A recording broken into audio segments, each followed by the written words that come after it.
Hey, this is Steve in Dallas, Texas. It's Saturday morning, my friend, and you are listening to Light Talk. Well, hello there. It's Stan in Gainesville, Florida, and today we're going to discuss magnet schools. Someone turn on the lights, coffee with the director, and safety first, all on Light Talk. And this is David coming to you from the beautiful Belmont Shore neighborhood of Long Beach, California. And if you don't already know, you are listening to Light Talk, and we are the Lumen Brothers. The original chipmunks. That's right, the three of us, Stan, Steve, and me. I wonder if anybody David. ever plays our show at like 2 times the speed or 2.5 times on what we sound like. Well, we could do it 2 times as slow. I think could you do the intro, David, and put a little chipmunk effect on us? Yes, yeah, I could do. Hey, Okay. this is Dave. I think that'd be cute. I could do the whole thing like that. I'll I'll just be- speed up the whole show. You could be Alvin. So maybe people don't have to put 2 times and they'll just hear our show. Instead of it being a 40-minute show, it's a It 20-minute would show. be a 20-minute show, right? I bet some people already do that. Yes. Welcome, everyone, to episode 374. And does anybody have any news? Anything going on? Nothing's going on. Okay. Well, we have a special guest next week. We're going to leave it. It's a surprise. We're not going to tell you who it is. But it's someone in the video world. Right. Video is a big thing. It's going to come up later, I think, in the show. Okay. That Today. sounds good. All right. So let's get started. And guess what? I have our first question. And this is I got to ask for your patience because it's a little long. So here it is. It's from In the Dark from New Orleans. And In the Dark from New Orleans writes, "This past weekend, I was a guest at a wedding in New Orleans. It was a beautiful event with the reception in this beautiful facility that was lit gorgeously. Well, at least the walls were lit gorgeously. When the toast began, the speaker would step forward in front of the couple who were already sitting in a very dark area with a brightly lit wall behind them. Unfortunately, there was no front light on the people speaking or on the wedding couple. I was sitting 15 feet away and could not see a thing. Since there was a full video production crew there with multiple cameras, I was wondering how the cameras could actually pick up the speakers' faces. As I was sitting so close to them, I was able to look in the camera viewfinder and notice that these people were completely in the dark. You could only see the silhouettes of their bodies. Then I looked up and noticed that there were a dozen par 38s hanging from the ceiling beam, pointing in the direction of the speakers, but were not even turned on. I was wondering, shouldn't someone just turn on the front light? Question is, what do you do in a situation like that? Do you volunteer your services in the middle of the reception while people are speaking and suggest that they turn on the freaking front light? Signed, In the Dark, New Orleans." I love this question. I love this It's an awesome question. question. I wish I knew this person's name. But all I can tell you is that my big answer here, it depends. It depends on how close you are to the people who are getting married, right? Who you could talk to. All that, and because most of the time you don't want to rock the boat, even though you know that wedding video that they've probably spent $10,000 on is going to be trash. It's not going to come out. I don't think you get involved. Now, let me tell you what I do to friends, because this happens more often actually than a lot of people may think, where people just don't consider the lighting in a wedding. Now, I'm a little surprised in this case because there was a video crew there, and you would think that the video crew would have scoped the place out and said, okay, for this section of the festivities, we're going to need a little bit of front light because people are going to be giving speeches. We're going to want to see the wedding couple, right? We're going to want to maybe put a special on them or just a little bit of front. Turn on those par 38s to like 40%. That's all they would have needed.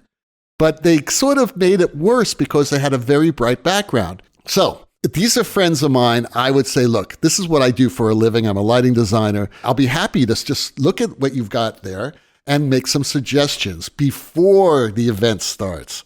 Maybe it's just even renting a couple of LED poles, with some front light that you can get just about anywhere for like a ridiculous small amount of money, just to fill in some light.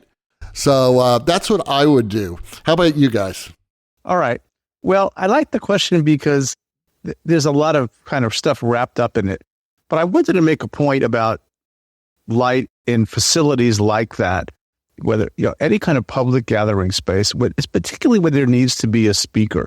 So like, even if you think about LTI, or if you think about the Javits Center in New York, or these big conference places where you have a room, think about like our first light talk thing at LTI. We're in this room, we're at one end of the room, all the light is coming from overhead, and there's no front light on the people who are speaking. Oftentimes at a lectern, it's the same kind of thing. It's not hard to do.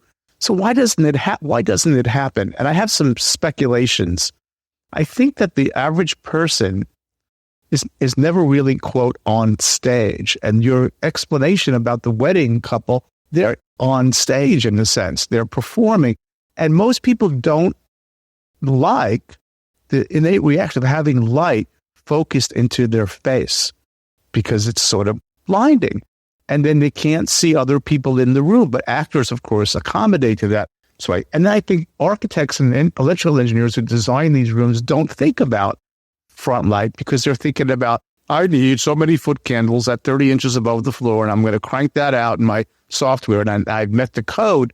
And they'll say, well, I don't know where the people are going to be. How do I move it and change it? And so there's a whole kind of thing about that. It's the same thing with sound. It's like, why do you keep playing the music while I'm trying to have a conversation and eat my dinner? There's sort of like a human factor that you're getting at, David. The people need to see people. They want to see their face. They want to see their eyes and expressions, but it just gets neglected. Now, whether or not you should intervene is another part of the question that I like. I have been in places where I literally, nobody's looking. Oh, I can reach it. I'll just get up and focus the darn thing because I can't resist, right? Or I'll say you're in a store or, a place where the lights are clearly out of focus and you make that little thing, oh, that's so much more beautiful. It just takes a quarter of an inch. I don't know, in the situation that you described, that's a tough call. I don't know. Hear what Steve has to say. To intervene or not intervene. Well, I think we'd have to see what the video company does in post. Cameras today don't need much lighting at all. I was working on something and they had some lattice up against a drop, and I said, there's just no way to take care of this. I just can't light the drop with the lattice there. It's going to be really ugly. There'll be shadows everywhere. And the video guy said, don't worry about it. I'll pull the shadows out at post. And that's exactly what he did. I was looking, it was magic. It looked like crap live, and when we saw it on video, it was like, man, that's really well lit. No, it's not. Wow. It's a great camera and a great engineer on the other end of it. Yeah, the problem with that is that we're not, shooting this as a film. When you're doing a wedding, there are like 200 guests out there who need to see the people's faces as well. Well, that's a different thing. That is a different thing. Well, it's a wedding. So, unless you're having a private wedding. Show. That's what they came for. Right. That's right. That's the show. You're right, Steve. The cameras are a lot more sensitive. Yeah, they are. With a lot of the editing software we have nowadays, you could probably just pull the background levels down and bring the front light levels up. But if there's no front light at all, you just wonder, why these people are throwing money away for their guests must have been very upset. Was there easy access to controls for in this Who question? knows? They said that there are some Par 38s up above. So I assume that if this is a facility that normally has events, those Par 38s are up there for a reason. Right. Especially if they're pointed at the stage. So I assume there's some sort of lighting control. Maybe it's just a wall switch.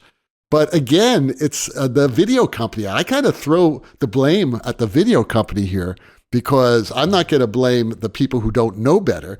I'm going to blame the people that do know better, and that's the video company. And they could at least say, hey, this is going to look a lot better if we put a little bit of front light in. It doesn't take much, but at least for the rest of the guests, I'm going to blame the facility.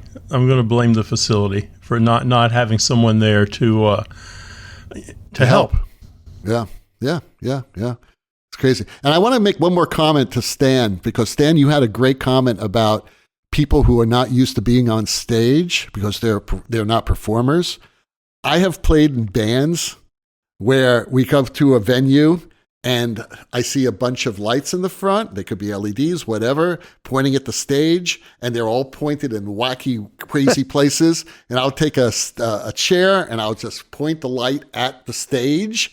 And I have my fellow musicians saying, "Don't point that light in my face." Right. Right? That's in my eyes. And I, you know how I answer that?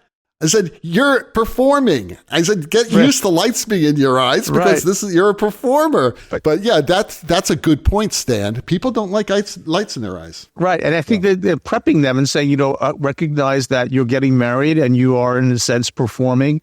People want to see you. And maybe you sort of adapt them to, take them out. But I put that with new actors, right? To how to find you've all done that. How to find your light, how to teach a young actor how to use light rather than, because the initial instinct is to shield yourself from direct light, when exactly you need to be the opposite, like a moth to a flame. Some actors, they love that. They want to be in the light. So anyway, yeah. It even affects some young opera singers who are not used to it. And I've seen incredible directors like both Paul and Ken will talk to that's actor-singer and say, "Okay, I know this light's in your eye, but let's talk about how you can use this light. What it's doing." And as soon as you talk to them on that level, they understand the theatricality involved. Yep. And it takes a great amount of skill to be able to do that with an actor or a young dancer or a young singer. I had a conversation once with the late, great Tom Skelton, who everybody should know. That's a lighting designer. And he told the story about Katharine Hepburn and lighting her in a show. And he said she knew exactly where her key light was, and she could zoom in on it. And when she delivered a certain line, she could just turn her head and make her eye glisten at the right moment. And he was saying, she knew how to use my light like a master, right? Like nobody else could. Steve, not Steve Woods, but Steve in New Jersey asks, if you were renovating a new magnate high school for the performing arts, and the school wanted to be state-of-the-art, train their students, what types of things would you find to be very critical in a facility like that? Well, it's funny you should ask, because I'm doing that. And it is an interesting question. It's not like a budget consideration here. The people are really excited, and I'm starting to think what should be in a school like that technically. And the client is very excited about technology. Yes, you need lights and sound and rigging and seating and all that stuff. But what things do you guys think would be like, 21st century or 24 24 years now into the 21st century? It seems silly to say 21st century. We're quarter of the way through. But what kinds of things would you think, are important for the future, for the training of these young people who are being selected for a school like this? Well, I think the first thing I would do is put in an automated fly system. And then you just have to look at the advantages of hydraulic versus electric. But I think I would do that. That would be I see that as the biggest kind of danger area and innovation area for a high school. In my case, it's a historical building, 1926 construction. It's built pretty well, and it will be gutted on the inside. The theater actually is pretty bad shape, but it does have some historical architectural features. But it wants to be the heart of the building in the sense the theater would be. But it'll have studios, it'll have television broadcast, it'll have green screen spaces. It's going to have the best kinds of things. I was thinking that it might need a pretty, since we have a video artist coming next week, I think it needs a pretty heavy dose of pixel mapping and projection mapping. Cause do you think that like the industry is going to more digital, scenic lighting kinds of things and less wood and canvas and paint in terms of the future? Yeah, I mean, that's what I was going to say, Stan.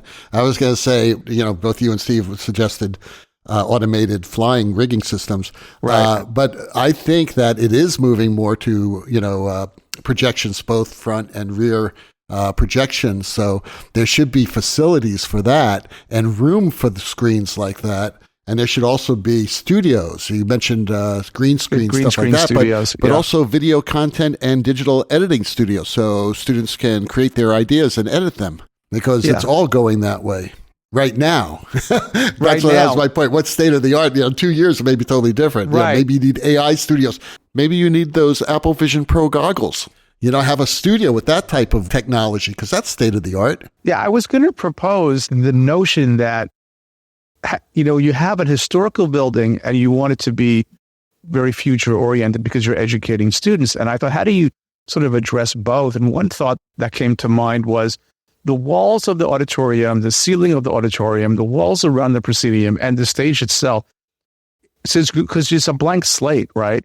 If you created scrim-like walls that looked historical, so you have a nod to honor the age of the building itself, and then behind it, you had LED walls or pixels where you could light them up, and you could basically be anywhere, and you could sort of make it a sort of an immersive environment when you wanted it to be, or a traditional environment when you wanted it to be. And then, of course, the training on how to use that for the students is kind of a foundational thing. And I'm thinking about proposing something like that.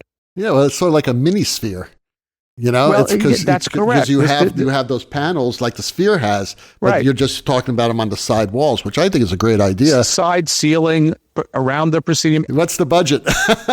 We need Madison Square Garden. Dude, I don't think it's as expensive as it used to be, and it doesn't have to be like, particularly the side walls, the dot pitch resolution doesn't have to be literal. All this, so you can have a more, let's say, impressionistic type of quality. And then in certain areas where you want to do live camera and see faces, like maybe on the sides of the proscenium, you could have a higher density dot pitch, kind of idea. And then, of course, on stage itself, if you bring in a screen and side screens, then the entire environment can become immersive. But since the content is malleable, you could just make it look like 1926, and you go, oh, it's just a regular theater. And then, boom, switch, and you're in the Sinai Desert or the pyramids of Giza or wherever you want to be. You should talk to, I believe it's Texas A&M. They are bringing online a digital program. I think they'll be up in 3 years, but they're building a volume over in Fort Worth. But it seems to me if you guys really want to go in a direction like that, the other part of that would be the curriculum that's being offered at this Arts Magnet School. Absolutely. And then finding someone you can partner with who can help provide that curriculum, either through internships or through classroom work. But I think I would go to the people who are actually doing it and see where they're thinking we're going to be in 3 to 5 to 10 years. You're right, Steve. I think it does grow from the curriculum and who can teach it and how is that going to be, because is this, let's ask a more broad question, is the sphere, the idea of the sphere and malleable surfaces, not just the future, it's the present, right? Is there more of that, right? Is that where we're heading? I don't think it's going to get any less. Yeah, I think agree. that's now going to be the baseline, to tell you Correct. the truth. Well, it's funny. I just wanted to add one more thing to this because we were talking about the curriculum.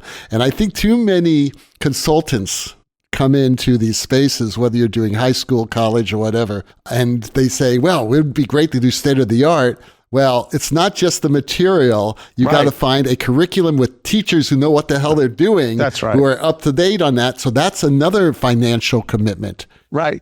Well, in this particular case that I'm describing, the decision has been made by the school district. It is a magnet school for the performing arts. Stan, I think you ought to recommend doing everything we talked about, because I think that is really what is state of the art now. That's state of the art. They're not going out to build flats. That world is sort of... Nobody builds flats anymore. Right. You are listening to Light Talk with the original Lumen Brothers. And Light Talk is sponsored this week by The 21st Century Schizoid Lighting Company. What do you do when you have to be in two places at the same time? Imagine this scenario. You buy 2 expensive tickets to see the B-52s in Las Vegas, and you post it on Facebook, only to find out that soon after posting it, one of the comments is from one of your directors who says, "Sounds great. Too bad we're both in Tech Week." Oops. Guess you need a new calendar app. So what can you do about this? You can't have your director just replace you. What if they end up liking the new designer better? Or even worse, you can't have your partner replace you at the concert. What if they like the new guy better? What you need is a way to design the show while watching the B-52s with your partner, all while leaving the impression that you are giving them your full and undivided attention. How can you pull this off? Well, the 21st Century Schizoid Lighting Company has the answer, and that is their new double-booked, double-vision, undetectable bi-location device. How does it work? Using the magic of our patented undetectable double-vision glasses, you can see and design the lighting that is occurring in any theater around the world, all while watching the B-52s in Vegas. How can you possibly do this during a loud concert? Simple. With our new AI-powered language generator, there is no need to speak, because all your lighting commands are signaled through tactile stimulation. That's right. You communicate by moving, touching, or scratching different parts of your body. To pan a fixture, just turn your head left or right. To tilt, just lift your head up or down. To sharpen and soften a beam, gently stroke your beard to the left or to the right. Need to change a color? Piece of cake. Just crack a knuckle. You can even record an autofollow with a quick little scratch to your butt. Warning, any unexpected partner fondling could result in an unexpected lighting disaster. Not tonight, Toots. Can't we just enjoy the show? And for only $39.99 extra, you can order our optional trifocal lenses, which allows you to watch 3 events at once. That's right. You can enjoy the B-52s, watch the NBA playoffs, and light the magic flute all at the same time. And unlike the Apple Vision Pro goggles, the double-booked, double-vision, undetectable bi-location device looks like ordinary eyeglasses. No one will be the wiser. So rock out to Rock Lobster and keep both your director and your partner happy with the 21st Century Schizoid Lighting Company's new double-booked, double-vision, undetectable bi-location device. Order yours today. That's great. You'll need a new brain to be able to process all that once. You'll need to have an NVIDIA chip implanted in your head first. That's next. You talk about state of the art. That's what you need, Stan. You buy one of these. So, what is it? What is that Elon Musk company, Neuralink, where he's putting things in chips in people's the brain, brains? man. That's what's happening. That's what's happening. Unbelievable. Has he found a second person yet? I don't know. Besides Yeah, himself? he was looking for someone who was willing to do it. That was last week. That was the news. He was looking for I missed that implant one. number 2. Oh, my And God. now, back to Lights On. Well, the sound of those iguanas, monkeys, and ducks having a rollicking time dismantling Stan's new Tesla means that once again it's time for Let's Talk About. And today's Let's Talk About is all about safety first, and safety is our business, damn it. Safety first. Hey, you know what? This morning, David, for the first time, I went to the Tesla and I had a very important meeting to get to, and I got a blank screen. No start. Touch the brake. Nothing. Nada. Dead as a doornail. Dead as a doorknob. Wasn't going anywhere. 2 tons of nothing. But you didn't call me, Stan. I could have told you how to solve that. I did know how to solve it. You push the 2 thumb wheels Right, and and you hold the reboot brake the computer. and So then your reboots. car is like a computer. Remember we used we used to have jokes that imagine when Microsoft would break all the times that imagine if Microsoft built cars. You know, you'd have to there it is. You'd have to reboot them, and now we have it. Let me give you a little bit of bad news. Just wait till it happens while you're traveling 70 miles an hour on the interstate. Get out. Yes, but it's designed that the steering and the acceleration and the brakes still work, but your screens will go totally black. So you have to, no reason to panic. It's happened to me once in 5 years. So all you need to do is I bought this car because you love yours. I forgot to tell you about this one little quirk. Okay, Stan, I'm sorry. I do love my car, but it's only happened once in 5 years. Okay. So. But the good news is that it still runs. No, I think I know what did it. I tried to send where I was going, which you can do, by the way, from your phone to the car. And it's worked really brilliantly. If you open your map on your iPhone and want to go here, you push up and send it to the Tesla and it puts it on the map. Pretty cool. I did that this morning. I got in thinking it's great. I'm going downtown for this meeting. And blank screens. So speaking of blank screens and safety, yes. Safety first. Safety first. Yeah. So, okay, I'll pose one question. Catwalks or automated rigging? Which is safer? Automated rigging. Catwalks are dangerous and stupid. And usually designed poorly. And I always used to hit my head on the damn So why things. do people keep building them? I don't know. That's a good question. I mean, now that the hoists are, the cost is about equal, the safety is greater, and I don't understand why somebody would want to do that. But some consultants, I have a suspicion why that gets done. Now, some people, let's hear the arguments pro and con. I've heard, well, what if I got to get to the light? Okay, well, you can't focus a traditional. Well, you can't really focus a traditional light. No. It's you have to have all moving lights. Absolutely. Right. And you have to have that special box, by the way, that goes on the pipe that prevents it from swaying when they're swinging. Did you know there's a thing that counters that? Yeah. Right. Steve, do you have a reason why you would want a catwalk? Well, I hadn't thought much about it. I think the first problem is that, as you point out, incredible cost. When you start thinking about everything has to be a moving light, I mean, you're totally committed to it. Yeah, that's true. But you just don't need as many lights. Well, sometimes your screens go black and you're sitting in the garage and nothing works.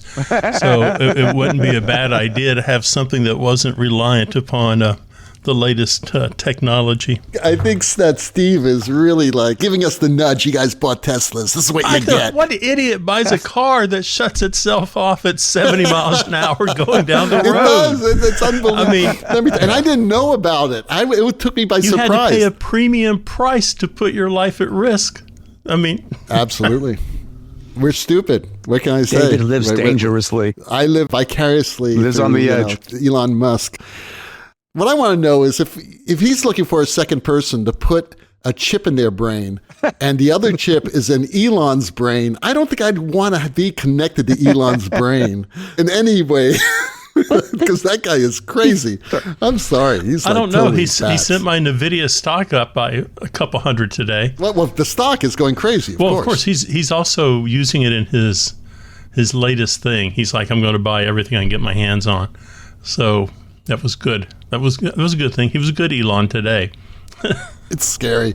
I think this question about automation versus a catwalk, it gets down to how do you manage the budget? And are you spending the money in the best way for the client? Or are you doing something that is just something that gives you the fizz because you did it? I think it always comes down to responsibility between the architect and the end user. The three of us have been teaching for a long time, right? Decades, the three of us. Probably 100 years amongst the three of us. I'm not exaggerating.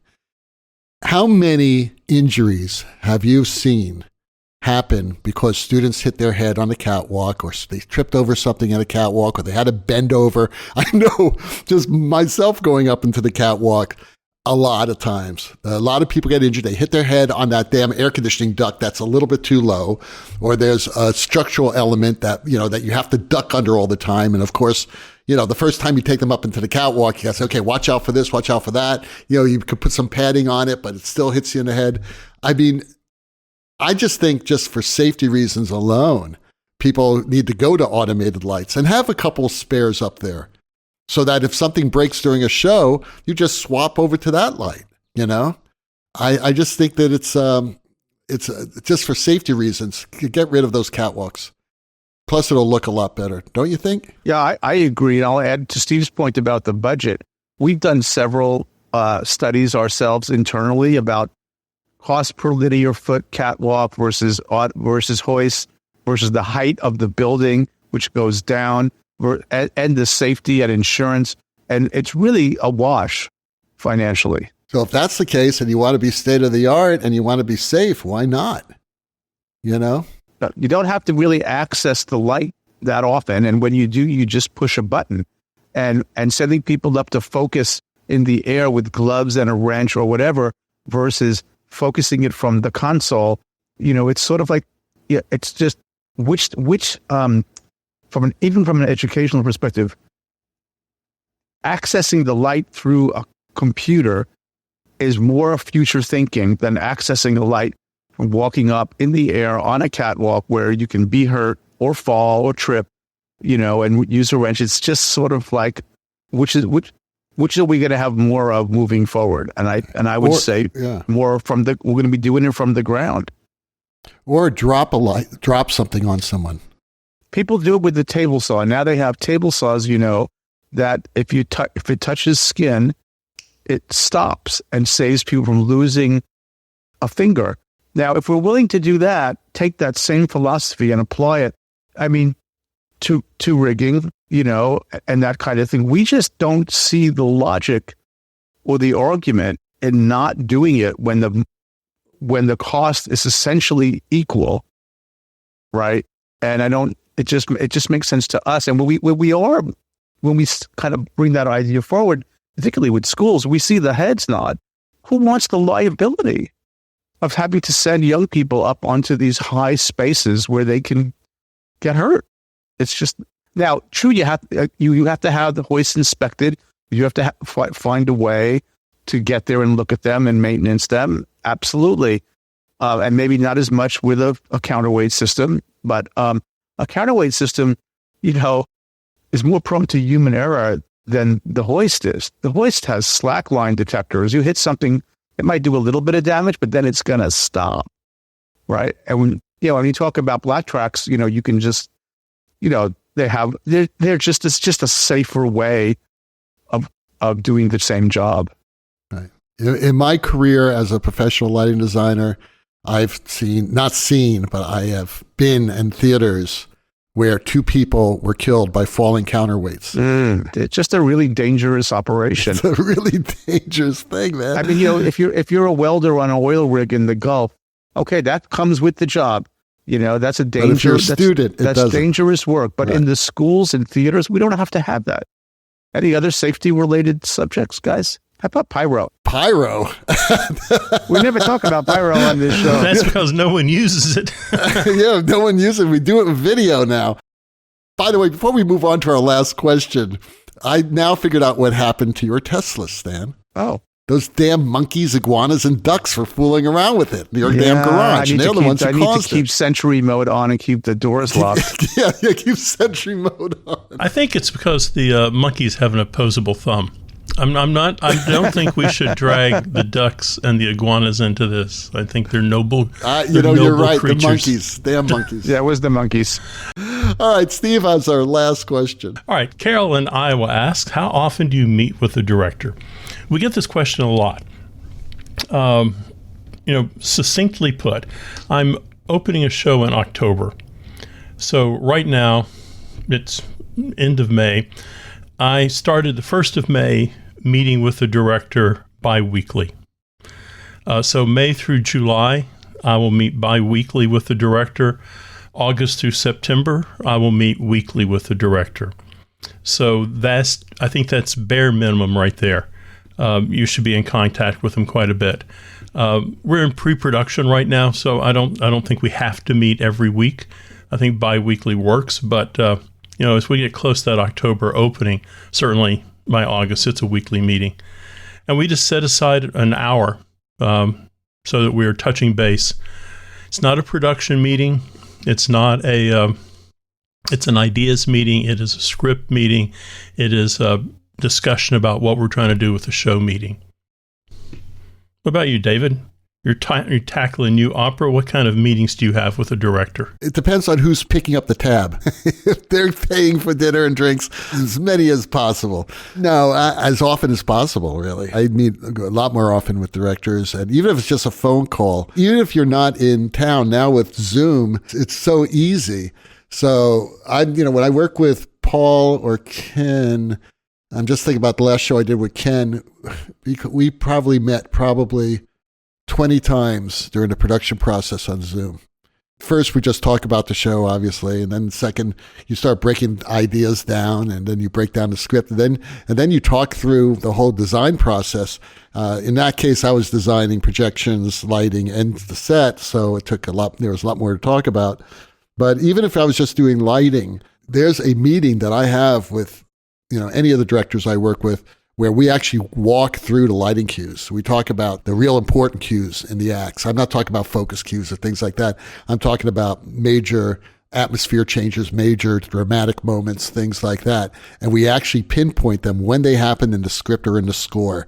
And we actually talk about timing too. I mean, so this should be a slower cue, maybe like a 20 count, or maybe this is a bump, or maybe this is like a series of 3 cues happening. The directors I work with, they're as good of lighting designers as I am. So they know light really well. And I always take it as a compliment when I always compliment them and they say, well, you taught me about light. So they just working together, they've taught me about directing, I teach them about light. That's the beauty of theater. No. Also, what you're really talking about is just getting down to the dirt of the stuff. You're talking about how to stage that show and how a scene needs to be staged, how light's going to impact that scene, whether it's a silhouette or it's side light or it's just a monster amount of front light coming in. It's all white, it's blue, whatever. The director has that very clearly in their mind in the rehearsal-process. I would just say more broadly, as often as you can, unless you feel like you're overdoing it. I think I think that getting with them, having coffee with the director, doing all that, it's about trust building. And once you get that trust going on and you know where you're going together, it's sort of, say you're going to do something, you do it. They believe in you, vice versa. They'll give you more latitude to bring your own creativity. But how often?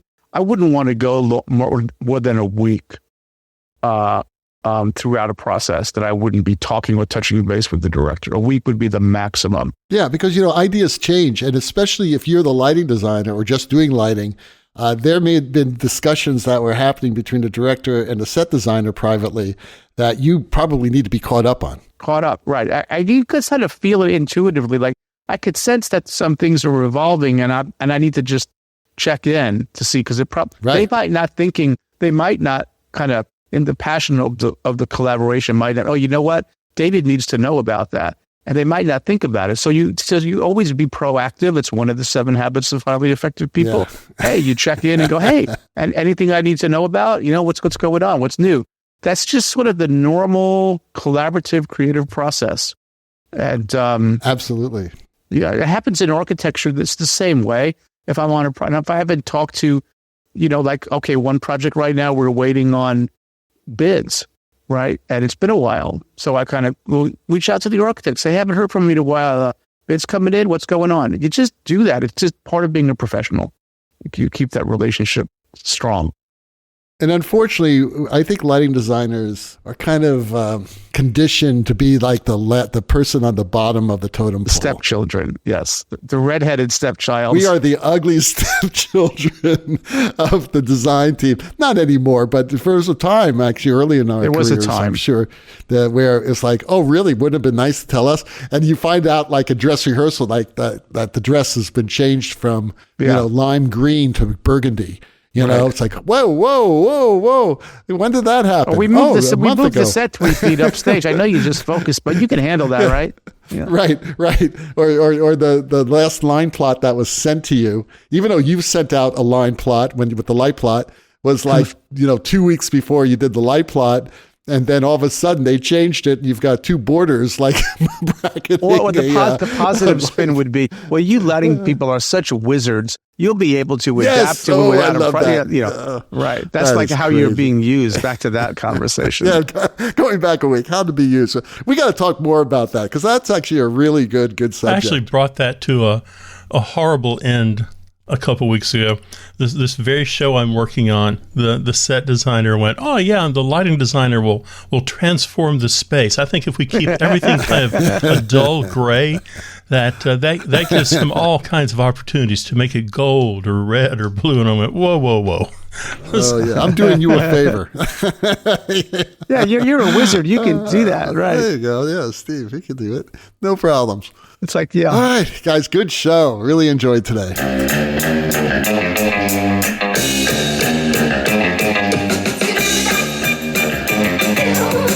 Well, the rocking sounds of the B-52s. Oops. Oh, no, I mean the Luminoids.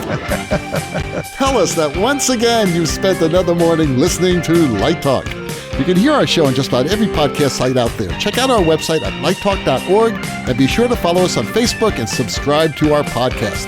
That way you will not miss a second of Light Talk insanity.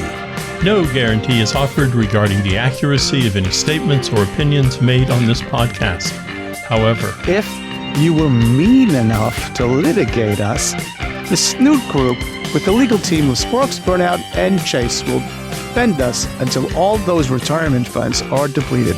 Light Talk is written and produced by the Lumen Brothers, coming to you from Gainesville, Long Beach, and the Lone Star State. And be sure to join us next week when we talk about more lighting shenanigans. And we have a guest next week. Then that guest will serve you more of our casserole of nonsense, damn it. Just remember that we are Light Talk, and we are broadcasting that questionable Lumen knowledge and a little bit of humor sprinkled in all around the world. So we'll see you all next Saturday morning. Bye-bye from Light Talk. Woohoo!